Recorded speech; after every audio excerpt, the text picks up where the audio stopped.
Assalamualaikum warahmatullahi wabarakatuh. Halo semuanya. Kami dari kelompok 1, yakni kelompok kedutaan Tunisia yang beranggotakan 5 orang, akan menjelaskan hasil dari penelitian kami selama wawancara di kedutaan Tunisia. Sebelum itu, perkenalkan nama saya Siti Maria Ulfah. Saya Alfia Frianti. Saya Syifa Walia. Saya RND Satrio Wibowo. Saya Nur Ali Gunawan.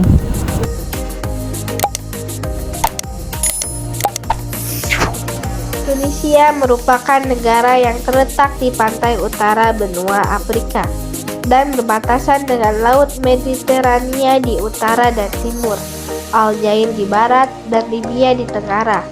Tunisia memiliki wilayah yang relatif kecil dibandingkan dengan negara-negara lain di Afrika Utara, dengan jumlah populasi penduduk sebanyak 12 juta. Luas total wilayahnya sekitar 163.610 km persegi. Meskipun luas wilayahnya kecil, Tunisia memiliki berbagai jenis landskap, termasuk pantai, pegunungan, dan bagian dari Gurun Sahara di selatan. Bahasa yang digunakan oleh masyarakat Tunisia sangat beragam, yaitu bahasa Arab, Prancis, dan Inggris. Tunisia secara administratif dibagi menjadi 24 wilayah yang disebut governorat atau provinsi. Setiap provinsi dipimpin oleh seorang gubernur yang ditunjuk oleh pemerintahan pusat. Berikut adalah beberapa provinsi utama di Tunisia: Tunis, Sfax, Sousse, Nebul, Khairun, Monastir, Gibes, dan Bijerte. Tunisia memiliki sejarah panjang yang dimulai dari zaman kuno, ketika wilayahnya dikenal sebagai Carthage, sebuah wilayah pusat perdagangan dan militer yang mengendalikan jalur perdagangan di wilayah Mediterania. Namun akhirnya Carthage dikalahkan oleh Kekaisaran Romawi pada abad kedua sebelum Masehi. Pada abad ke-7, Tunisia ditaklukkan oleh Arab Muslim yang membawa agama Islam dan bahasa Arab, menjadikannya bagian dari beberapa kekhalifahan, termasuk Umayyah dan Abbasiyah. Sama abad pertengahan, Tunisia diperintah oleh dinasti-dinasti lokal seperti Aghlabid dan Hafsid, yang menjadikannya pusat budaya dan perdagangan dunia muslim. Pada abad ke-16, Tunisia berada di bawah kekuasaan Kesultanan Utsmaniyah atau Ottoman, hingga akhir abad ke-19 ketika Prancis menjadikannya protektorat. Tunisia memperoleh kemerdekaan dari Prancis pada tahun 1956 dengan Habib Bourguiba sebagai presiden pertama yang membawa reformasi signifikan, termasuk hak-hak perempuan dan modernisasi ekonomi. Pada tahun 1987, Zain el-Abidin bin Ali menggantikan Bourguiba sebagai presiden dan memerintah hingga 2011, ketika revolusi Tunisia menggulingkan rejimnya sebagai bagian dari Arab Spring.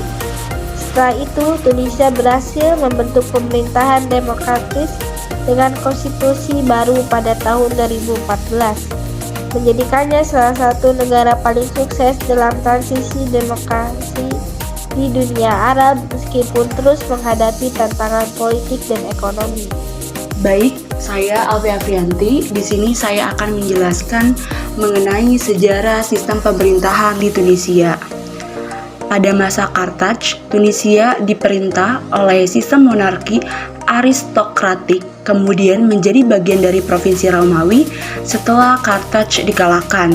Pada abad ke-7, dengan kedatangan Arab Muslim, Tunisia berada di bawah kekuasaan berbagai kekhalifahan dan dinasti lokal seperti Al-Ghabid dan Hafsid yang menjadikannya wilayah semi otonom. Pada abad ke-16, Tunisia jatuh di bawah kekuasaan Kesultanan Ottoman, tetapi tetap memiliki otonomi di bawah pemerintahan seorang bey. Ketika Prancis menjadikan Tunisia sebagai protektorat pada tahun 1881, sistem pemerintahan berubah drastis dengan Prancis memegang kendali penuh meskipun bey tetap menjadi penguasa nominal. Setelah kemerdekaan Tunisia pada tahun 1956, negara ini menjadi negara republik dengan Habib Bourguiba sebagai presiden pertama. Bourguiba memerintah dengan kekuasaan yang sangat terpusat hingga ia diudingkan oleh Zain al-Abidin bin Ali pada tahun 1987 yang kemudian menjalankan pemerintahan otoriter hingga digulingkan oleh revolusi Tunisia pada tahun 2011. Pasca revolusi, Tunisia memasuki era transisi demokrasi dengan pengesahan konstitusi baru pada tahun 2014 yang membentuk Republik Demokratis Parlementer. Sistem ini membagi kekuasaan antara presiden sebagai kepala negara dan perdana menteri sebagai kepala pemerintah. Sejak saat itu, Tunisia terus berjuang untuk menjaga stabilitas politik dan memperkuat demokrasinya, menjadikan salah satu negara dengan transisi demokrasi yang paling berhasil di dunia Arab pasca Arab Spring. Selanjutnya juga saya akan menjelaskan mengenai sistem pemerintahan di Tunisia. Sistem pemerintahan Tunisia menganut sistem semi-presidensial. Sistem ini menggabungkan elemen pemerintahan presidensial dan parlementer dengan pembagian kekuasaan antara presiden dan perdana menteri. Parlemen legislatif di Tunisia adalah DPR dan MPR. Sama juga seperti di Indonesia, mereka bisa mengontrol pemerintahan. Adapun juga yudikatif sama dengan Indonesia, namun pada negara Tunisia, eksekutif adalah pihak yang paling kuat. Pada negara Tunisia, pihak swasta maupun masyarakat menjadi pertimbangan penting dalam membuat kebijakan. Dan ketika membutuhkan anggaran lebih besar, pemerintahan Tunisia meminta bantuan pihak swasta. Saya RND Satrio Wibowo. Saya akan melanjutkan menyampaikan materi. Saya di sini akan menyampaikan materi terkait diplomatic relation. Hubungan persahabatan antara Indonesia dan Tunisia telah terjalin sejak tahun 1950-an. Ketika Indonesia mendukung kemerdekaan Tunisia dari Prancis, kedua negara memiliki kedutaan besar di masing-masing ibu kota dan berkomitmen untuk memperkuat kerjasama di berbagai bidang, termasuk ekonomi dan budaya. Dalam ekonomi, Tunisia mengekspor kurma ke Indonesia dan Indonesia mengekspor minyak kelapa sawit ke Tunisia. Kerjasama ini terjalin sudah sejak lama. Selanjutnya ada access to education and health. Pemerintah Tunisia sendiri lebih mengutamakan akses pendidikan dibandingkan lainnya. Prioritas bagi negara Tunisia adalah pertama, pendidikan, kedua, kesehatan, dan ketiga, yakni perumahan subsidi untuk rakyat yang membutuhkan. Pemerintah Tunisia menerapkan program wajib belajar bagi anak-anak mulai dari usia 6 tahun. Keluarga yang tidak memenuhi program wajib belajar akan mendapatkan sanksi oleh pemerintah Tunisia karena termasuk melanggar hukum. Selain itu, pendidikan di negara ini tidak berbayar atau bisa dikatakan gratis. Telah diberikan oleh pemerintah Tunisia sehingga seluruh masyarakat mendapatkan haknya. Untuk akses kesehatan, pemerintah Tunisia juga menyediakan bantuan bagi masyarakat miskin agar mendapatkan hak mereka melalui sebuah kartu. Sama seperti Indonesia, mereka juga menyediakan program kesehatan seperti KIS, Kartu Indonesia Sehat. Untuk selanjutnya ada religion. Indonesia menjadi salah satu negara yang mayoritas penduduk beragama Islam. Sekitar 99% dari total populasi rakyatnya beragama Islam.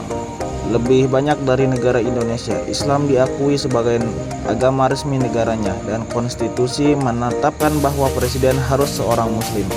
Di Tunisia terdapat imam resmi dinamakan mufti yang digunakan dalam menentukan hari perayaan agama Islam. Selain itu ada mazhab utama di Tunisia yakni Sunni, merupakan mazhab yang dianut oleh mayoritas penduduk. Banyak muslim di Tunisia adalah mazhab Sunni Maliki, yaitu salah satu mazhab dalam Islam Sunni yang populer di wilayah Maghrib, termasuk Tunisia. Jadi di Tunisia itu terdapat imam mufti yang menjadi kiblat untuk merayakan suatu hari-hari besar muslim. Jadi beliau yang menentukan hari-hari tertentu dalam beribadah agama muslim. Kemudian saya Siti Maria Ulfa akan melanjutkan materi selanjutnya, yakni demokrasi sistem in Tunisia atau sistem demokrasi di Tunisia. Demokrasi di Tunisia mengalami perjalanan yang dinamis sejak Arab Spring. Setelah berhasil menyelenggarakan pemilihan umum dan menerapkan konstitusi baru semenjak pada tahun 2014. Tunisia menunjukkan kemajuan yang signifikan dalam konsolidasi demokrasi hingga saat ini. Negara Tunisia merupakan negara yang dalam pengambilan keputusan atas dasar apapun diambil berdasarkan demokrasi. partisipasi masyarakat di Tunisia sangat dianggap penting. Selanjutnya, saya akan menjelaskan mengenai international relationship atau hubungan internasional. Indonesia berusaha membangun hubungan internasional bersama negara-negara lain selain Indonesia. Namun untuk menghindari terjadi konflik antar negara lain, pemerintah Tunisia selalu memilih jalan kedamaian sehingga tantangan yang dihadapi tidak sampai ke pihak militer. Hal tersebut dikarenakan jika terjadi konflik keras antar negara lain, maka yang paling berpengaruh adalah anggaran dari negara Tunisia, yang dimana anggaran tersebut lebih baik dapat disalurkan kepada masyarakat yang memang lebih membutuhkan. Saya Nur Ali Gunawan. Di sini saya akan memaparkan kesimpulan dari materi tersebut. Tunisia, negara di Afrika Utara seluas 163.610 km dengan 12 juta penduduk. Memiliki landscape beragam dari pantai hingga gurun Sahara. Negara ini berbahasa Arab, Prancis, dan Inggris, serta terbagi dalam 24 provinsi. Sejarahnya mencakup masa Kartago, kekuasaan Romawi, Arab, Ottoman, dan menjadi protektorat Prancis hingga merdeka pada tahun 1956. Setelah revolusi 2011, Tunisia menjadi demokrasi parlementer dengan konstitusi baru. Pada 2014, pemerintahannya semi presidensial, memprioritaskan pendidikan, kesehatan, dan perumahan. Mayoritas penduduknya adalah Muslim Sunni, dengan kebijakan berbasis demokrasi dan hubungan internasional yang damai, termasuk kerjasama dengan Indonesia. Cukup sekian dari kelompok 1, kurang lebihnya mohon maaf. Wassalamualaikum warahmatullahi wabarakatuh.